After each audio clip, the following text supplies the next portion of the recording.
सर्वमंगल मांगल्ये शिवे सर्वार्थ साधिके शरण्ये त्र्यंबके गौरी नारायणी नमोस्तुते। नवरात्रि यानी देवी दुर्गा को समर्पित नवरात्रि यानी 9वां दिन जिस दिन देवी का होता है उनका नाम है माता सिद्धिदात्री। जी हाँ, नवरात्रि के 9वें दिन माँ के इसी स्वरूप की विधि विधान से पूजा की जाती है।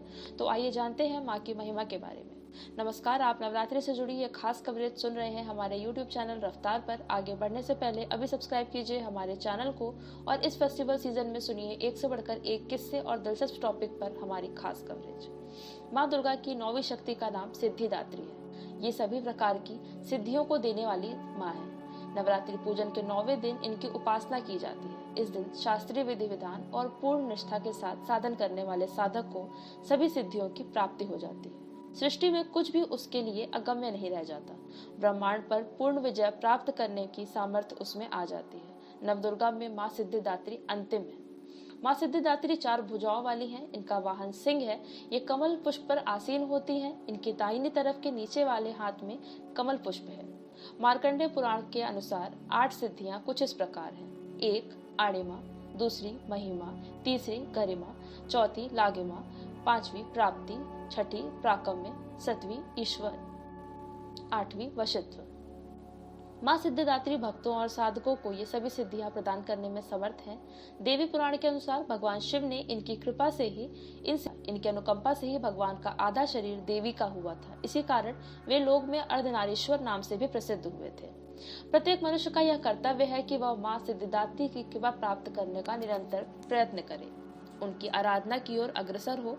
उनकी कृपा से अनंत दुख रूप संसार से निर्लिप्त रहकर सारे सुखों का भोग करता हुआ वह मोक्ष प्राप्त कर सकता है।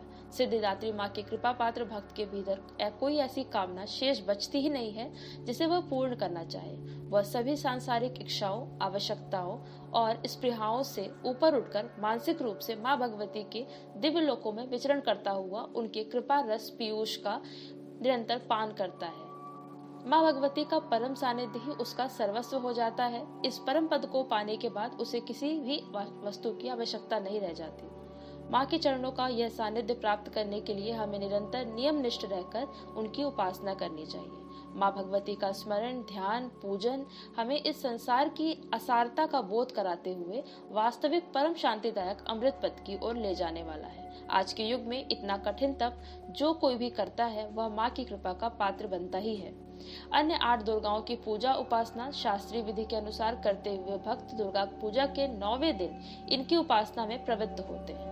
इन सिद्धिदात्री माँ की उपासना पूर्ण कर लेने के बाद भक्तों और साधकों की लौकिक परलौकिक सभी प्रकार की कामनाओं की पूर्ति हो जाती है। 9वीं के दिन माँ सिद्धिदात्री की पूजा की जाती है। देवी के इस स्वरूप को केतु ग्रह की स्वामिनी भी माना गया है। जो जातक 9वीं के दिन माँ सिद्धिदात्री की पूजा अर्चना करते हैं उनके जीवन से केतु दोष हट जाता है। तो ये थी नवरात्रि पर हमारी खास पेशकश। इसी के साथ हमें दीजिए इजाजत। फिर हाजिर होंगे जल्द ही नए टॉपिक और नवरात्रि से जुड़ी ऐसी ही एक कहानी लेकर। तब तक आप भी माँ के जयकारे लगाते रहिए और बोलिए जय माता दी। आप सुन रहे थे ये खास कवरेज हमारे YouTube चैनल रफ्तार पर। ऐसे ही इंटरेस्टिंग टॉपिक और नवरात्रि पर हमारी खास पेशकश को सुनने के लिए अभी सब्सक्राइब कीजिए हमारा चैनल और जुड़े रहें हमारे साथ।